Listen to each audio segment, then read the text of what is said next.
salaam salaam waa Dakar Washington nuyu nañ leen tey nag indi nañ leen benn sauce bu rafet bu neex bu amul fenn fii lay xewee nag fii ci Dakar Washington Kitchen tey nag ñu ngi fi am lu toll ci ñaari kilo ak 250 grammes yàpp xar 300 grammes mooy feuille de manioc bi am fële kanja à peu près ay 200 grammes sauce graine à peu près ay 250 grammes ñu am fi gerte bi nga xamante ni gerte kemb bi gerte bu ñorul bi ay 200 grammes ak tuuti tigedege 100 grammes tigedege lii nii mooy nokkos bi mooy defar ci kër gi lii mooy bouillon fait maison à peu près ñaari kuddu nokkos bi moom 6 kuddu la lii nii mooy sama liquide géej bi may defar en général nga xamante ni anchovy lañ koy defaree sauce soja ak beneen genre jën slash seafood bu tudd crayfish moom lay bool def ko ci blender bi après def ko ci frigidaire di ko garder lii nii genre kaani salade yooyu la mais dañ koy jaay kii bi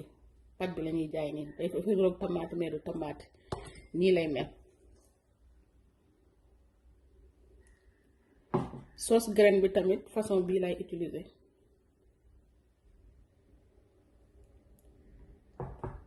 léegi dinañ soxla benn jaxatu soxla yéet bu ndaw xorom paprika ak adobo ñu jublu ci waañ bi. li may njëkk a def mooy damay muusal yàpp bi su ko defee mu dindi diw graisse bi nekk ci yàpp bi yëpp. muusal bi le temps que ñuy muusal après nag ñu daal di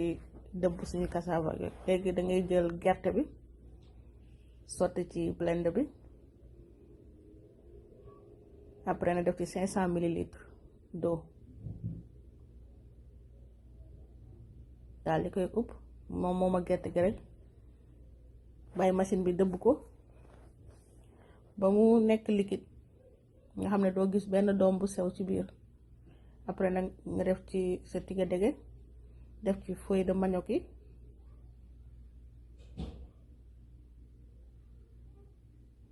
def ci sa kaani paste bi bii nag du soosu kaani salade bi la amul benn saf lu saf def ci sauce graine bi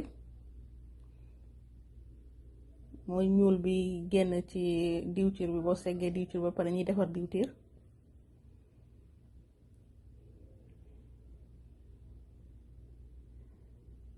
daal di koy nag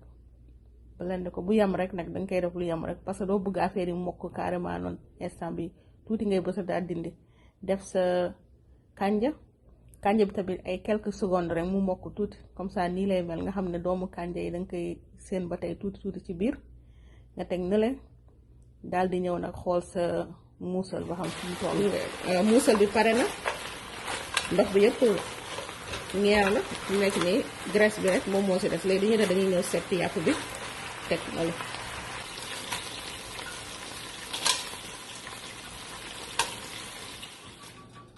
léegi tegal sa cin après nag daal di ciy sotti ndox à peu près 250 millilitres rek ngay soxla si ndox. ama yi ñu blendé woon ñoom seen cassava leaf tigedege gerte bi ak yëpp mu sotti ko ci yokk ci tuuti ndox rek ci bi ñu doon selande kii bi blend bi tëmbal yàpp bi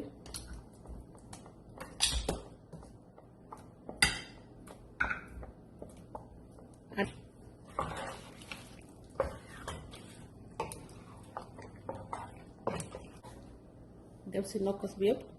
bouillon fait maison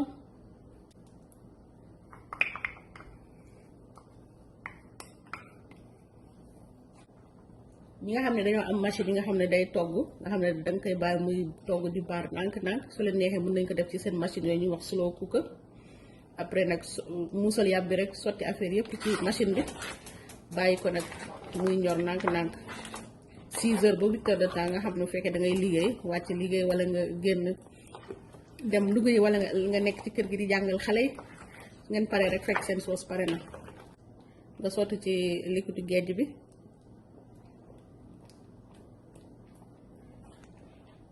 tëmbal sa yéet bu ndaw rek xorom parce que soos moom déjà saf na xorom ba pare def ci benn kudd bu ndaw adobo